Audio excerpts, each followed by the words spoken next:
Welcome to Breakthrough Conversations with Coach Pete, and I'm Gloria Lybecker. Um, the conversation I'd love to begin to explore with you today, Pete, is around living a life that is so open and transparent and willing to be vulnerable, not really attached to the outcome, so to speak, but is really relational. You know, life is about relationship. We were created for relationship. And there's so many different kinds of relationships. And yet, in my life, most recently, for probably about the last year and a half almost, that's really been really obvious to me how important it is to recognize in each moment the opportunities to nurture relationships by listening deeply, by being open to share, by learning together with others. And anyway, it's been a beautiful thing, and it's actually brought comfort to my heart to be able to do that. Um, what are your thoughts around that? And this could go several different directions, I realize, and any of them are welcome. Right. Well, I love what you just said, and I'm smiling, at least to myself. I don't know. When I talk, I don't smile a lot, I realize, but I'm smiling. Believe me, I'm smiling. Because that is what I've learned life is about: relational connection, sharing, listening, really listening to other people. And when I can practice that, that is connecting, listening, being open, oh, it makes relationships build, and it gives some shape and form and meaning to my life, literally moment to moment. um, so I love those topics you just raised.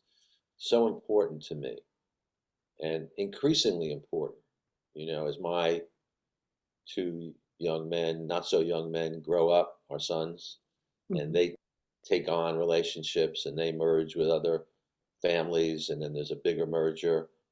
It's a test for this, I think. It has been for me, of opening up to new people and learning and growing and watching the next generation. Yeah, well, mentorship or having relationships where there's a model of what's possible, I find to be so key as well. And being open to those kinds of relationships, recognizing them, and then also recognizing, well, when you're a little kid, it all comes back to this in my experience. When I was a little kid, what were the things that just lit me up? Just brought me so much joy and delight. Those are actually the gifts and talents that, you know, are mine to share in the world and to follow those dreams, to live that out to its fullest, and then to look around and to see who else loves what I love, and hang out with them, to ask them to share with me, some of the gems and jewels that they've discovered, in order to expand my own vision, and then also recognize um, others that then I can come alongside, where I can share my stories, and I can my life lessons, and my dreams that continue to grow. But to really stay present with these, to recognize the patterns at play and to play with them, to grow them. And to sit back and then applaud for others, it's like there's so much of life that's available that we don't have to grasp it and hoard it. There's expansiveness. Life is expansive. Well, you just brought up about 10 things that we could have podcasts about. I love that rant. I don't mean it was a rant in terms of it was all connected, so I really appreciate it. But you said patterns of play and play with them. I think that's a really interesting phrase. And you took me back when you were remembering when you were a little girl. It took me back when I was a little boy. And to me, family and extended family and my uncles and my aunts and my cousins, And I can remember playing with the idea of humor was a big thing in my family. I mean, I had some funny people. But when you're a little kid, you have to learn how to get the joke, particularly if there's some sarcasm there. Kids don't take to that naturally, I have learned. But I can remember fondly just trying to, oh, everybody's laughing. What are they laughing about? What does my uncle mean? I don't get him. And then all of a sudden, the light goes off. Oh, I get the joke. I get him. Those are great memories. And then you cut fade, or I cut fade to the present, and with my grown sons, to listen to them now and hear some of the lessons that I or my wife Lois gave to them, thoughts and ideas, to hear them play back now Mhm. in their lives, to me, it's priceless. And I say, ooh, they were listening. They did hear it. They did get it. And then they're teaching me. So it's just so all interconnected and intersected, isn't it? It is one thing in the last year. One of my older sons gave me a gift for my birthday, and he wanted to know if I would be open to um, writing and sharing stories. But I forget what it's called, Story Worthy or something like that. There's an online program where you can do this if you want to capture the stories of your family. And so you actually can write in and there's a lot of different kinds of questions that are asked to spark the content. And then you just share your own story and you can upload pictures. And then you have this whole year to do it. And then they'll actually publish the book.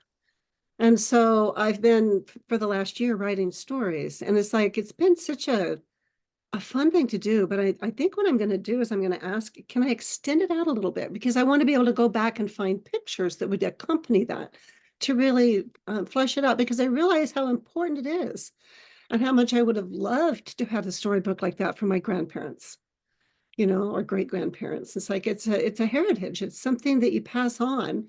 And they're my stories. And I think part of the storytelling is recognizing everybody's story is going to be a little bit different, and that's okay. And to make room for that.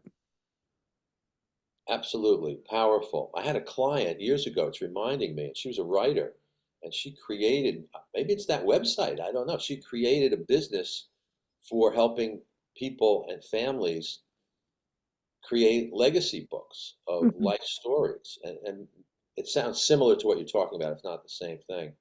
And Yeah. that is so important to pass along the learning. And you mentioned pictures, I think photos. Hmm.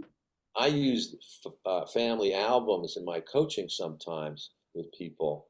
Say, your assignment this week, look through the family albums and see what you see. What do you observe?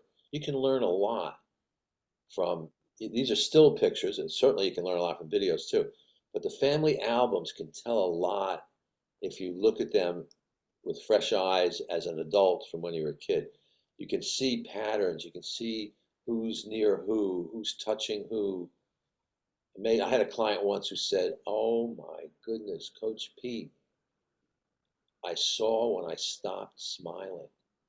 Hmm. This was a woman who, had some kind of traumatic event at the age of 6 or 7. She said, I didn't realize I had this beautiful smile until all of a sudden, none of the pictures I was smiling." You can learn a lot. It's You true. can learn a lot. Yeah. Well, and as far as pictures go, something that they can support too is what I love to call time travel empathy. You can go back and you can find a picture of yourself when you were younger, and then you can actually empathize with what it was like to be you. Yep, And you can actually be the adult in the room with yourself in a different way. Um, it's pretty remarkable. it So it's is. relationships. We really do need relationships. And until we actually can um, kind of stitch our own relationship with ourselves back whole, there's something that happens really magical there, that then we have a new way that we can be with other people because we've taken the time to do our own work. Yeah. Shaking my head in total agreement. that relationship with ourselves, with that little, that little Gloria inside you. She's still there. That little Pete, he's in here if I take the time to reconnect. And that's where pictures and storytelling can help. But you can just contemplate and think about it and recreate that little person who's there. They're there to teach us a lot. Yeah, and we get to have a second chance at life then. When we actually can take the time to be honest with ourselves about our life, we can see the patterns we've created. And no, I still got this dream. All right, here's my second chance. Every morning is a second chance. Ooh, Yeah. love it. Thank you for this conversation. It's really been meaningful for my heart. It has been a pleasure and an honor, as always.